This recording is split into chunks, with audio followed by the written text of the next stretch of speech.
बिस्मिल्लाहिर्रहमानिर्रहीम। अस्सलाम वालेकुम फ्रेंड्स, मैं हूं इश्तियाक अहमद और आप देख रहे हैं मिस्टर फ़ायदा इलेक्ट्रिक DIY। तो उम्मीद है कि आप अल्लाह ताला के फजल करम से खैरियत से होंगे। तो दोस्तों, आज जो वीडियो हमारी है वो है सीलिंग फ़ैन के मतलब, यानी कि ये सीलिंग फ़ैन ये आप देख रहे हैं, ये टोटल इसकी रिवाइंडिंग A1 है, यानी कि इसमें कोई फ़ाल्ट नहीं, स्पीड का फ़ाल्ट नहीं, तो कैपेसिटर वगैरह का भी कोई फ़ाल्ट नहीं है इसमें। लेकिन ये सारे रिजेक्ट हुए हैं और किस वजह से रिजेक्ट हुए हैं ये इस वीडियो में हम आपको दिखाएंगे और इसका सलूशन क्या है ये सलूशन भी हम आपको बताएंगे कि अगर आपके पास कभी इस तरह का कोई सीलिंग फ़ैन हो तो आप उसको जो है किस तरीके से उसकी हवा जो है मुकम्मल, यानी कि वो स्पीड के मुताबिक कर सकते हैं ताकि हवा उसकी जो है वो सीलिंग फ़ैन के नीचे मुकम्मल हवा लगे जितनी स्पीड से वो चलता है। तो ये हमारी आज की वीडियो है, तो वीडियो हमारी लाजमी एंड तक देखिएगा ताकि आपको इसके बारे में मुकम्मल इन्फॉर्मेशन मिल जाए। ये किस तरीके से आपने इसको जो है वो सेट करना है सीलिंग फ़ैन को, ताकि इसकी हवा जो मुकम्मल जितनी स्पीड पे चलता है वह हवा भी इसकी उतनी स्पीड से ही नीचे आए। तो चलते हैं हम बिना वक्त ज़ाया किए वीडियो की तरफ, और आपको ये एक छोटा सा पॉइंट है और ये बताते हैं कि इसको किस तरीके से आपने इसके ब्लेड जो है फिट करने हैं ताकि इसकी हवा जो है बिल्कुल मुकम्मल पूरी पावर के साथ नीचे आए। Subscribe now and press the bell icon. जैसा कि ये हमारे पास एक सीलिंग फ़ैन है, अब इसका हम आपको जो तरीक़ाकार बताएंगे वो हमेशा आपने ध्यान में रखना है कि इसको किस तरीके से आपने ब्लेड इसके एडजस्ट करने हैं। तो आपने जो है सबसे पहले इसके स्क्रू खोल लेने हैं इस तरीके से।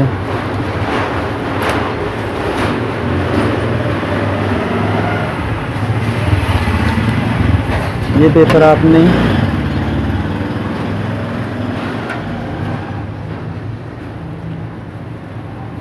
नीचे रख लेना है और एक साइड वाला जो इसका राइट साइड वाला, यहाँ से राइट साइड वाला स्क्रू जो है वो आपने टाइट कर देना है। उतना टाइट नहीं करना, बिल्कुल नॉर्मल सा करना है। और दूसरी साइड वाला जो है वो लेफ़्ट वाला, उसके आपने नीचे जो ब्लेड के ना एक वाशर रख लेनी है, जो रिंग वाशर है, जो आप ये देख सकते हैं ये वाली, इसको रिंग वाशर बोलते हैं।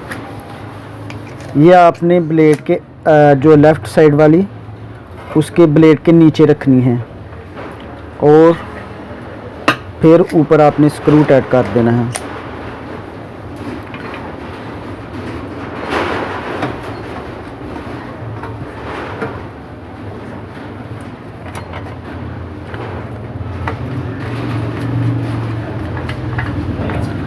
बाज़ दफ़ा कुछ जो ब्लेड होते हैं इनके, उनमें इतना, जिसे आप वट बोलते हैं, वट नहीं होता, वो बिल्कुल सीधे होते हैं तो हवा नीचे चलते स्पीड से, लेकिन नीचे हवा नहीं आती।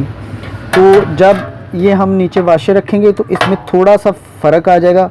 अगर आप 2 वाशर रख लेते हैं तो ज़्यादा हो जाएगा, लेकिन अगर कम है तो आप जो है इसके नीचे लेफ़्ट साइड, यानी कि इसकी लेफ़्ट साइड जिस साइड को चलना है उसकी अगली साइड वाले स्क्रू के नीचे, यानी कि ब्लेड के नीचे जो आपने वाशर रखनी है और फिर स्क्रू इसके टाइट कर देने हैं इस तरीके से जैसे हमने आपको बताया है। ये यहाँ से आपने अपनी जो है राइट साइड वाले पे नहीं रखना और लेफ़्ट साइड वाले पे आपने जो है वाशर नीचे रख देनी है। और आप इसका जो अब देखें, इसमें एक वट सा बन गया है, जो हवा को इस तरह चलेगा तो हवा का जो दबाव है वो नीचे की तरफ आएगा और इसमें हवा बनाने का जो फार्मूला है वो मुकम्मल हो जाएगा। क्योंकि बाज़ दफ़ा ब्लेड जो है बिल्कुल यहाँ से इसकी जो है फिटिंग बिल्कुल सही नहीं होती, जिसकी वजह से ये हवा नीचे नहीं आती। तो ये अल्हम्दुलिल्लाह काफ़ी मैंने ऐसे फ़ैन देखे हैं जिनकी जो लोकल कंपनीज हैं उनमें इस तरह के मसले आते हैं। तो इंशाल्लाह आप ये तजर्बा ज़रूर कीजिएगा, आपको यकीन आ जाएगा कि वाकई ये 100% सोल्यूशन है इस चीज़ का।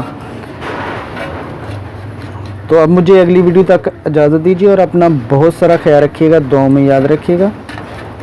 फिर मिलेंगे किसी नई वीडियो के साथ, तब तक के लिए अल्लाह हाफिज़। Subscribe now and press the bell icon. Never miss an update.